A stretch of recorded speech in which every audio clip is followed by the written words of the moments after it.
영적 태만과 회복이라는 제목으로 하나님 말씀을 증거하겠습니다. 어제 안성지역 기온이 36도를 기록했습니다.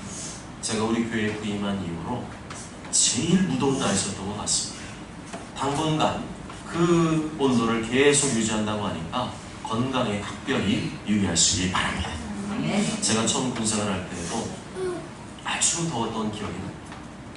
1994년 어게인 1994, 1994년 3월 24일에 부사관으로 임관을 해서 1994년 6월 중순 청주 비행장에 자대 배치를 받았습니다.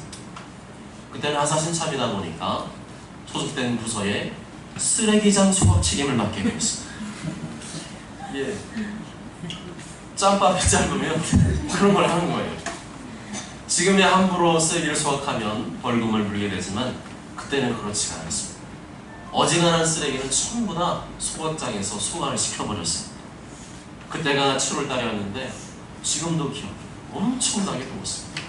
1994년 7월, 그때가 얼마나 더웠는지 인터넷을 조사해보니까 지난 30년 동안에 2018년부터 거꾸로 30년간 동안에 청주에서 가장 더웠던 때였고 무려 23일간 청주 지역에 폭염이 진행되었던 때였습니다. 그런 폭염 속에서 병사들과 함께 따끈따끈한 불을 쬐며 쓰레기를 수확하고 있었으니 얼마나 더웠겠습니까? 체감 온도는 약 45도 정도는 되었던 것 같습니다. 땀이 비 오듯 쏟아져 내렸습니다. 머리카락이 다 젖고 군복이 다 젖어버렸습니다. 너무 덥다 보니까 앞으로의 군생활이 이렇게 험난하겠구나 하는 생각이 들 정도였습니다. 이렇게 무더운 날씨가 지속되면 우리의 몸도 마음도 지치게 됩니다. 몸도 마음도 지치게 되면 신앙생활도 지치게 됩니다. 영적으로 무기력해지고 열정이 식어지고 뭔가를 해야 된다는 것 자체가 귀찮아지게 됩니다. 그러나 사탄은 지치지 않습니다. 사탄은 우리가 무기력해지고 열정이 식어지기를 바라고 있습니다. 영적인 게으름과 태만에 빠지기를 기다리고 있습니다. 적당한 핑계를 늘어놓으며 게을러지기를 원하고 있습니다. 그때야말로 영적인 위기입니다. 여러분은 영적인 위기의 때에 무엇으로 풀어가십니까? 먹을 것으로 풀어가십니까? 사람을 만나며 풀어가십니까? 여행을 다니며 풀어가십니까? 쇼핑을 하며 풀어가십니까? 안 됩니다. 해보시면 알지만, 해보셨기 때문에 알지만 그런 것으로는 영적인 위기를 풀어갈 수 없습니다. 영적인 위기는 영적으로만 풀어가야 됩니다. 따라해 보실까요? 영적인 위기는 영적인 것으로 풀어야 됩니다. 영적인 위기의 때에 육체적인 것이나 정신적인 것으로 풀려고 해서는 안 됩니다. 물론 그것이 필요 없다는 말은 아니죠. 충분히 영향을 보충하고 휴가도 떠나고 더 많은 쉼을 갖는 것은 꼭 필요한 일입니다. 그렇지만 그것으로 해결할 수 있다는 것은 큰 착각이고, 영적인 것은 영적으로 풀어야 됩니다. 영적인 것은 영적으로 풀어야 됩니다. 영은 영이고 육은 육입니다. 육으로 난 것은 육이고 영으로 난 것은 영입니다.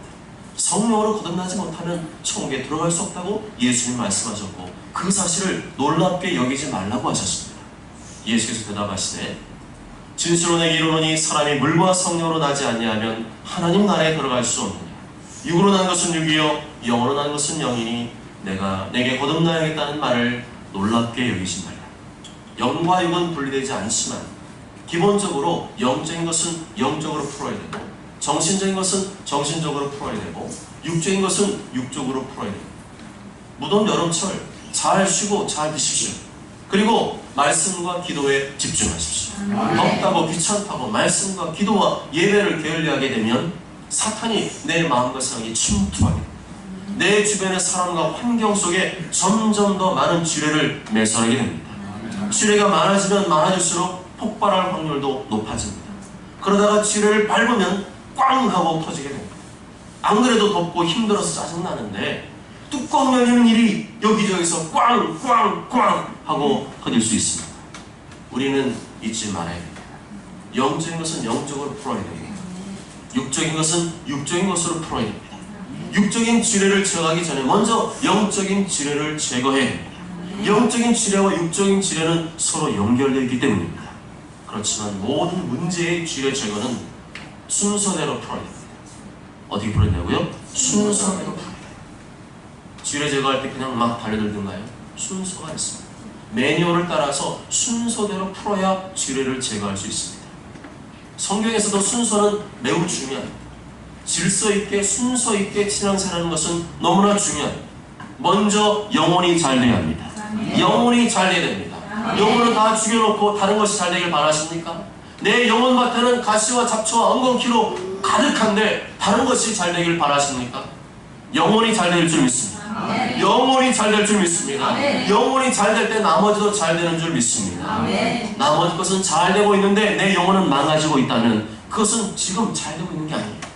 실제로는 망하는 길로 가고 있는 것입니다. 분명한 순서는 육체가 아니라 영혼입니다. 육체의 일에만 매달리지 마시고 영혼의 일에 관심을 가지시기 바랍니다. 무더운 여름철일수록 내 영혼의 특별한 보약을 다려 먹이시기 바랍니다. 육체의 건강이 부실하면 별도로 영양관리를 하듯이 내 영혼이 부실해지면 특별한 영양관리를 해주어야 됩니다. 영혼의 양식인 말씀을 충분히 공급해 주어야 됩니다. 다른 때보다 더 공급해 주어야 됩니다. 영혼의 호흡인 기도를 충분히 공급해 주어야 됩니다. 다른 때보다 더 많이 공급해 주어야 됩니다. 덥고 힘들수록 신앙생활하기 힘들수록 더 우리는 집중적으로 말씀과 기도를 공급해 주어야 됩니다. 내 영혼이 살아나도록 내 영혼이 회복되도록 더 집중적으로 말씀과 기도를 공급하시기 바랍니다. 그렇게 내 영혼이 잘 되고 겉으로는 바뀐 게 아무것도 없어도 환경은 아무것도 바뀐 게 없고 사람도 바뀐 게 아무것도 없어도 내 영혼이 잘 될 때 내 영혼이 살아날 때 범사도 잘 되고 강건한 축복을 하나님께서 우리에게 베풀어 줄 믿습니다. 그럼 우리는 근신하고 깨어 있어야 됩니다. 정신을 차리고 깨어 있어야 됩니다. 사탄이 우리 주변을 맴돌고 있습니다. 우는 사자와 같이 두루다니며 삼킬 자를 찾고 있습니다. 사탄은 안 봐줍니다. 사탄은 냉정합니다. 국물도 없습니다. 침을 질질 흘리고 있습니다. 한 번만 봐달라고 싹싹 빌수록 비웃으면서 갖고 놀기 시작합니다. 더 냉정하고 더 가혹하고 더 무자비하게 우리의 영혼과 삶을 짓밟아버립니다. 그러므로 영적인 것부터 풀어야 됩니다. 영적인 것부터 풀어야 됩니다. 성령의 능력으로 우리 삶의 역사는 어둠의 세력을 제압해야 됩니다. 사탄이 제일 두려워하는 성령의 능력으로 악한 권세를 결박해야 될 줄로 믿습니다. 그러면 영적인 위기, 영적인 테마는 무엇을 의미할까요? 그것은 영적으로 둔해지는 것을 말합니다. 영적으로 둔해지면 말씀이 안 들립니다. 말씀이 내 마음밭에 떨어지지 않습니다.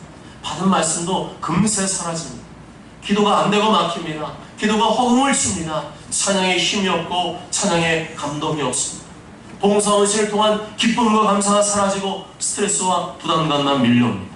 결국에는 점점 더 불순종의 길로 나가게 됩니다. 영적인 위기입니다. 그런 증상이 나타나고 있다면 영적으로 위기입니다. 영적으로 둔감해진 겁니다. 영적으로 태만해진 겁니다. 원래 좋은 마음밭이던 사람도 영적으로 태만해지면 가시밭, 돌짝밭, 길가밭으로 바뀔 수가 있습니다. 그렇기 때문에 우리는 반드시 회복해야 될 줄로 믿습니다. 지난주에 운전하다가 깨달은 것이 있습니다. 굵은 나무는 아주 뜨거운데 35도가 넘는 그 장렬하는 태양빛 아래에서도 그 잎사귀가 마르는 것이 아니라 더 윤이 나고 더 광택이 나고 더 기름진 것을 보았습니다. 그런데 풀이나 작은 식물들은 태양이 장렬할수록 더 시들시들해지고 말라 비틀어진 것을 보았습니다. 왜 그럴까요? 똑같이 무더운 여름철을 지나고 있는데 한쪽은 더 창창해지고 한쪽은 더 시들시들해져 가고 있습니다. 그 이유가 무엇일까요? 뿌리의 문제입니다. 뿌리를 깊게 박은 것은 땅속에 있는 지하수를 끌어당겨서 살아갈 수 있지만 뿌리가 얕은 것들은 뿌리가 깊지 않아서 지하수에 닿지 않습니다. 더 이상 물 공급이 안 되기 때문에 햇빛을 받으면 받을수록 시들시들해져 가고 말라 비틀어져 가는 것입니다. 왜 영적으로 시들시들해져 갑니까? 지금 은혜의 물줄기가 끊어진 겁니다. 말씀과 기도의 뿌리를 깊게 박고 있지 않기 때문입니다. 하나님의 자녀에게 생수와 같은 은혜는 말씀과 기도를 통해 오는 것인데 말씀과 기도를 통해 생수의 은혜가 주어지는 것인데 그것이 잘 안 되고 있기 때문입니다. 영적으로 태만해지면 선잠을 자게 됩니다. 선잠이 뭔지 아시죠? 말씀이 귀에는 들리지만 예수님이 코앞에 찾아오셨지만 움직일 힘이 없습니다. 순종할 힘이 없습니다. 선잠이 들었기 때문에 알기는 알지만 듣기는 듣지만 움직이는 게 귀찮고 짜증나고 그냥 예수님이 찾아오셨는가 보다 하는 수밖에 없는 거죠. 그에 관한 말씀이 오늘 2절과 3절에서 나오고 있습니다. 먼저 2절 말씀 같이 읽어보실까요? 2절 시작. 내가 잘치라도 마음을 깨었는데 나의 사랑하는 자의 소리가 들리는가. 문을 들여 이르되 나의 귀 나의 사랑 나의 귀 나의 영원한 자야. 문을 열어다오 내 머리에 있으리 내 머리털에는 밤이슬이 가득하였다 하는구나. 아멘. 잘치라도 마음은 깨어있다는 말은 잠은 자고 있는데 정신은 깨어있는 상태를 말합니다. 쉽게 말하면 선잠을 자고 있는 상태를 말하는 거죠. 선잠을 자고 있을 때 어떻습니까? 누군가가 우리 집에 오는 것을 알 수 있어요. 인기척을 느낄 수 있습니다. 누가 와서 뭐라고 말하는 것도 들립니다. 문을 두드리는 소리도 들립니다. 그렇지만 움직일 힘이 없습니다. 아무리 사랑하는 신랑의 음성이 들려도 마찬가지죠. 나의 누이 나의 사랑 나의 비둘기 나의 완전한 자야 문을 열어다오 내 머리에는 이슬이 내 머리털에는 밤이슬이 가득하다. 바깥에서 신랑이 애타게 신부를 깨우고 있습니다. 내가 왔으니 어서 문을 열어주세요. 다른 사람이 아니라 당신을 사랑하는 내가 왔으니 어서 문을 열어주세요. 내가 얼마나 밖에서 기다리고 있는지 알아요. 내 머리털은 밤이슬로 다 젖었다고. 신랑이 밤새도록 머리 이슬을 맞으며 문 밖에 서 있었습니다. 그럼 지금은 언제인가요? 새벽이죠. 새벽이 될 때까지 신랑이 뭐하고 있었다고요? 기다리고 있었습니다. 밤이슬을 맞으며 기다리고 있었습니다. 여기서 신랑은 영적으로 누구를 말할까요? 예수님이십니다. 예수님이 누구를 기다리고 계십니까? 나를 기다리고 있습니다. 언제까지 기다렸을까요? 새벽까지 밤이 새도록 기다리고 계십니다. 그런데 예수님께서 신부들, 그리스도인들을 깨워도 일어나지 않습니다. 새벽에 분명히 알람 소리가 들리는데 일어나야겠다는 생각이 드는데도 몸이 움직이지 않습니다. 영적으로 선잠이 든 거예요. 선잠이 든 상태이기 때문에 예수님 문 밖에 오시든 말든 일어나서 신랑을 맞이하는 것이 힘듭니다. 귀찮습니다. 바로 이러한 상태가 영적으로 둔감해진 상태, 영적으로 태만해진 상태인 것입니다. 3절 함께 읽습니다. 3절 시작. 내가 옷을 벗었으니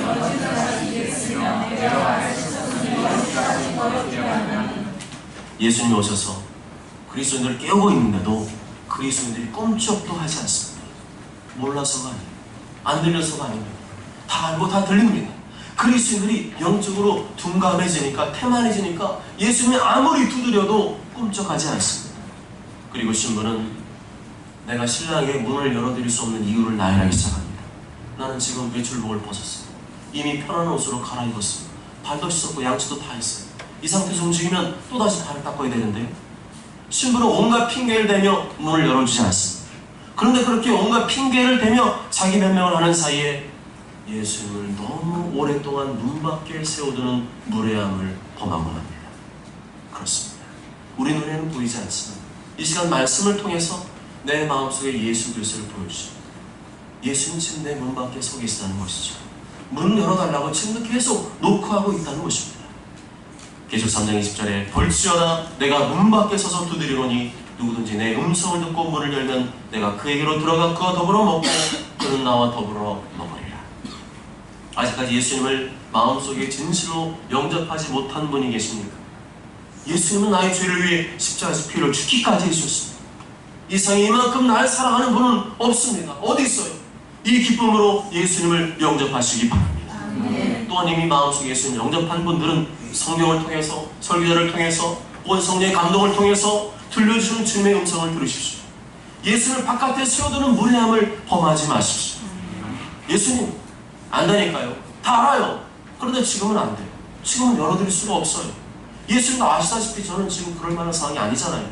제가 그럴 만한 시간이 없잖아요. 그냥 이해해 주시면 안 돼요? 제가 좀 편안한 시간에 오시면 안 되나요? 그럼에도 예수님은 여전히 우리의 마음을 두드리며 말씀하십니다. 얘야 아니다. 지금 열어다. 내가 지금 너와 만나고 싶다. 너에게 알려줄 크고 놀라운 일이 있다. 나의 누이 나의 사랑 나의 비둘기 나의 완전한 자야 문을 열어다오. 내 머리에는 이슬이 내 머리털에는 밤이슬이 가득하거나 어서 문을 열어다오. 그러던 신부가 드디어 마음문을 서서 열기 시작합니다. 언제부터 신부가 마음을 열기 시작했나요? 신랑이 문틈으로 손을 들이밀기 시작합니다.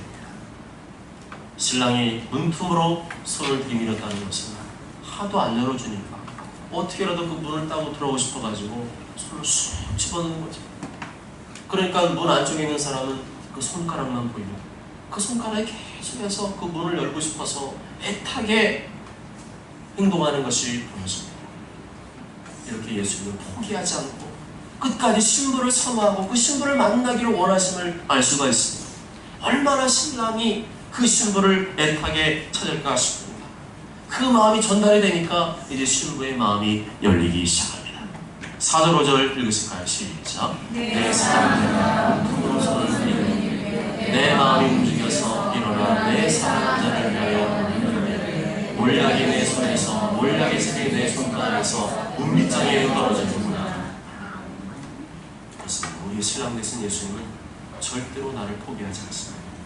내가 예수님 포기하는 일은 있어도 예수님은 절대로 우리를 포기하지 않으십니다.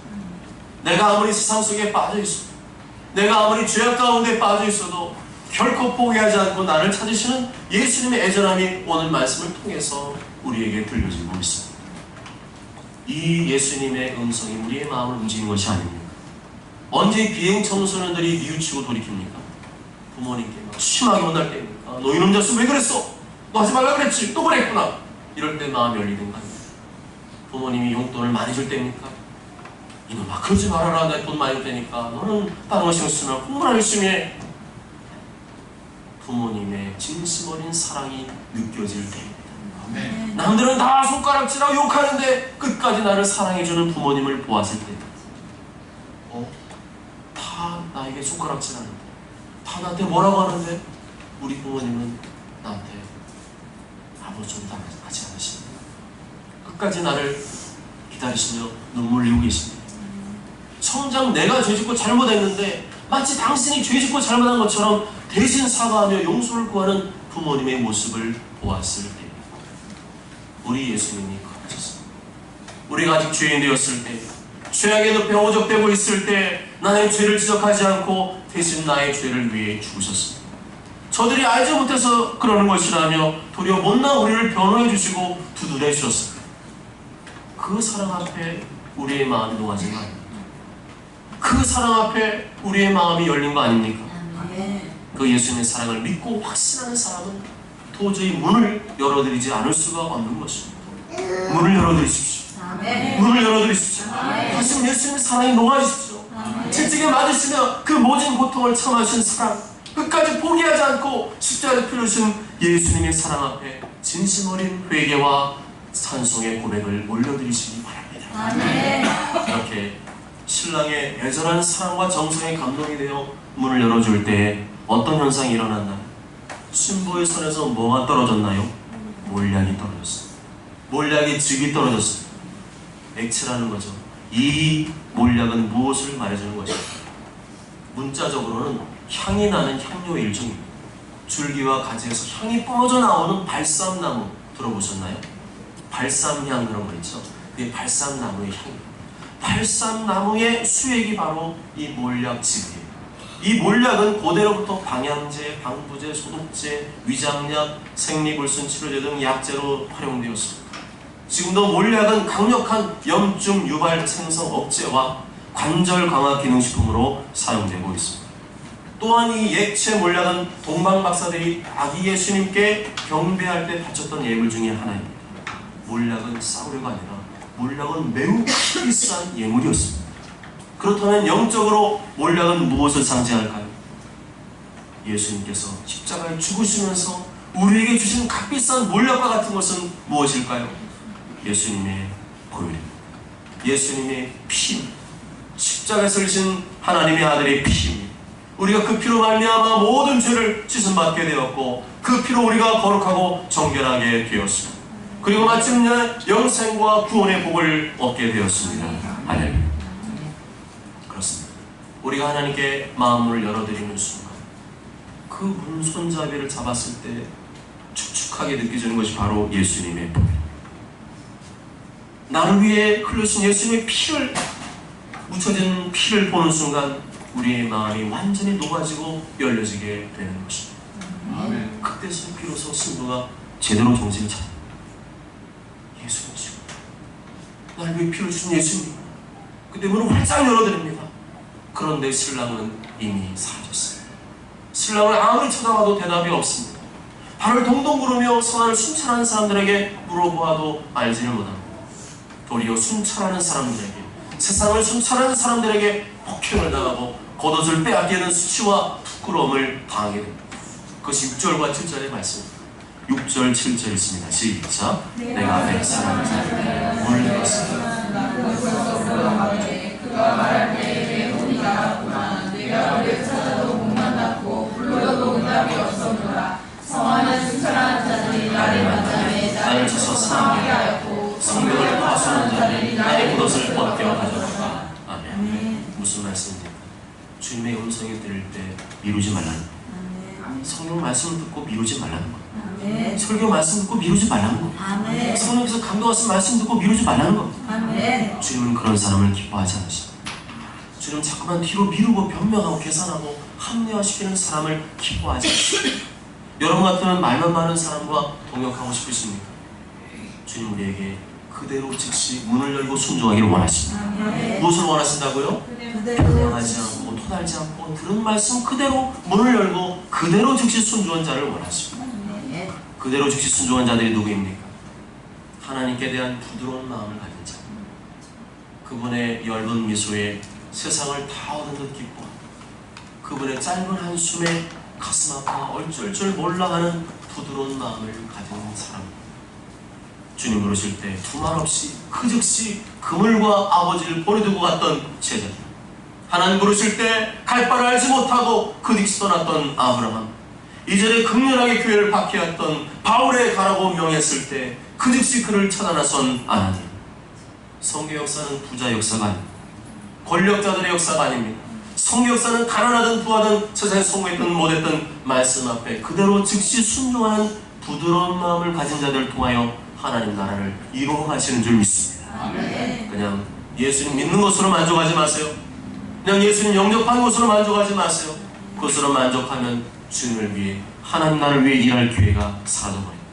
계속 뒤로 미루면 나중에는 그 기회마저 놓치게 됩니다. 뒤늦게 문을 열면 땅을 치고 후회해도 기회는 오지 않습니다. 나아가 성안을 순찰하는 사람들, 곧 예수님을 모르고 세상에서 살아가는 사람들로부터 수치와 부끄러움을 당할 수 있습니다. 나의 겉옷, 내가 걸치고 있는 세상의 물질과 명예와 권력, 심지어 소중한 가정마저도 세상 사람들에게 빼앗길 수 있습니다. 예수님을 잃어버리면 나머지 모든 것을 잃어버리는 것입니다. 죽고 나면 예수님이 전부인데 왜 이것을 까먹었습니까? 죽고 나면 예수님이 전부 아닙니까? 죽고 나면 예수님밖에 없어요. 죽고 나면 예수님밖에 없는데 그 예수님을 놓친 채 예수님께는 마음을 꽁꽁 닫아놓고 세상 것만 추구하고 살아간다면 예수님과의 관계도 끊어지고 나에게 준 축복도 하루아침에 사라질 수 있음을 경고하시는 것입니다. 이제라도 늦지 않았습니다.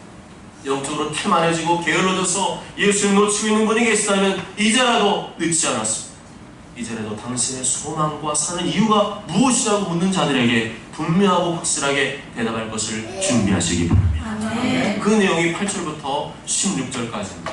8절부터 16절 길기 때문에 읽지는 않겠습니다. 신부가 예루살렘의 딸들에게 신랑을 찾게 되면 내가 병이 났다고 말해달라고 던가 신랑에 대한 사랑으로 상사병이 났다고 전해달라고 부탁합니다. 그러자 예루살렘 딸들이 놀랍니다. 세상 사람들이 그 신부에게 묻습니다. 네가 사랑하는 신부가 다른 신랑보다 나은 것이 무엇인가? 나은 것이 무엇이기에 이같이 우리에게 신랑을 찾아달라고 부탁하는 거야? 그러자 신부는 주저없이 말합니다. 신랑에 대해서 쉴 새 없이 사랑합니다. 이 신랑사의 그 누구보다 아름답고 멋진 분이라고 쉴 수 없이 말합니다. 피부, 머리, 머리카락, 눈, 뺨, 입술, 눈, 다리, 입 모두가 아름답고 멋지다. 너무너무 멋지고 훌륭한 분이다 말해주고 있습니다. 그러자 그 말을 들은 사람들이 6장 1절에서 화답합니다. 6장 1절 동시까지 시작. 가운데서 어떤 자야 네 사랑하는 자가 어디로 가는가? 네 사랑하는 자가 어디로 돌아가는가? 우리가 너와 함께 찾으리라. 오, 그래. 그렇게 아름답고 멋진 신랑이면 우리도 만나보고 싶어. 우리도 너와 함께 그 신랑을 찾아나자겠어. 여러분은 본문에 나오는 신부처럼 신랑 되신 예수님을 쉴 새 없이 말할 준비가 되어 있습니다. 이 아름답고 멋진 예수님에 대해 적극적으로 말해줄 준비가 되어 있습니다. 그분에 대한 갈급함과 간절한 사랑을 보일 준비가 되어 있습니다. 내가 만난 예수 그리스도, 내 삶 속에서 함께 하신 예수님의 놀라우신 은혜와 축복의 손길을 간증하실 준비가 되어 있습니다. 예수님께 대한 나의 고백과 사랑을 드리며 영원하신 신랑 되신 예수님을 찾는 자들이 많아지기를 원한다고 말할 수 있습니다. 그렇다면 여러분은 그리스도인입니다. 계속 그 길로 쭉 나가십시오. 때로는 예수님이 멀어진 것 같아도, 아무리 차도 응답이 없을 것 같아도 사나 죽으나 우리가 감당해야 될 사명은 예수 그리스도의 복음을, 굿뉴스를 전하는 것인 줄 믿습니다. 사랑하는 여러분, 예수는 언제나 우리 곁에 찾아오십니다. 나의 이름을 부르며 애절하게 문을 두드리고 계십니다. 아무개야, 내가 왔어. 나 밤새도록 머리에 바밋을 맞고 왔어. 내 머리에 있는 이 바밋을 봐봐. 너 만나고 싶어서 내가 이렇게 밤새고 왔어. 밤새도록 문 밖에서 기다리고 계십니다. 여러분은 그 예수님을 문 밖에 세워두는 무례함을 범하고 있지 않습니까? 영적으로 태만해지면 이렇게 됩니다. 영적으로 게을러지면 안 됩니다. 선잠을 자고 있으면 안 됩니다.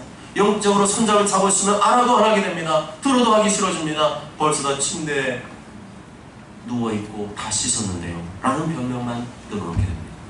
예수님은 피곤하여 선잠을 자고 있는 베드로를 향해서 너 피곤하구나 푹 쉬어라 하지 않으셨습니다. 예수님은 사랑으로 책망하셨습니다. 한 시간도 이렇게 깨어있을 수 없다냐? 시험에 들지 않게 깨어있지 않으면, 기도하지 않으면 마귀의 시험에 든다는 겁니다. 마귀의 시험이 얼마나 무서운지 아세요? 저도 경험을 봤는데 빠져나올 수가 없어요. 아무리 몸부림쳐도 빠져나올 수가 없어요. 그게 마귀의 시험이에요. 아무리 내가 머리를 때리고 가슴을 치고 온갖 방법을 동원해도 빠져나올 수 없는 그 마수, 그게 마귀의 시험. 그런데 그것을 이길 수 있는 것은 바로 기도밖에 없습니다. 깨어서 기도하는 것밖에 없음을 말씀해주고 있습니다. 깨어서 기도하지 않으면 마귀의 시험에 든다는 것. 쉬는 것보다 더 중요한 것, 그것은 바로 예수님을 붙잡는 것이라고 말씀합니다. 원수 마귀가 으르렁거리며 우는 사자같이 두루 삼킬 자를 찾고 있는데, 그게 바로 너라는 영적인 선장을 찾아가 사탄에게 물리게 되면 사탄은 제일 먼저 우리의 마음과 생각 속에 침입, 원망과 불평과 미움이 터져나오게 합니다. 사탄은 그것을 머리로 해서 더 악한 영을 끌어들이고 나중에는 완전히 그 영혼을 점령하게 됩니다.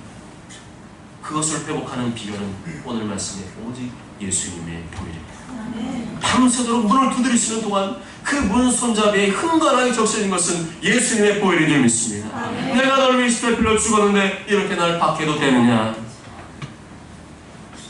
그리신 주님의 보혈을 마음으로 보십시오. 영원한 지옥과 사망이 지옥불에서 떨어져 마땅한 나를 정죄하지 않고 비난하지 않고 얘가 잘 몰라서 그래요 말씀하십니다. 그 변호해 주시는 예수님의 애절한 눈동자를 바라보십시오. 이제는 그 예수님의 사랑에 감화되어 복음을 전해야 될 때입니다. 날마다요, 날마다 피를 주신 예수님 사랑에 감화되어 적극적으로 예수님을 변호하고 자랑해야 할 때입니다. 그 사람만이 하나님 마음을 아는 자요, 하나님 마음에 합한 자인 줄 믿습니다. 모두처럼 모두가 영적인 선장에서 깨어나 새벽을 깨우시기 바랍니다. 밤에술 맡고 계신 예수님, 문밖에 계신 예수님, 깊은 교제를 나누시기 바랍니다. 흘리신 그 보혈에 감화되어 땅까지 복음을 전하시는 여러분 되시길 주님의 이름으로 축복합니다. 아멘.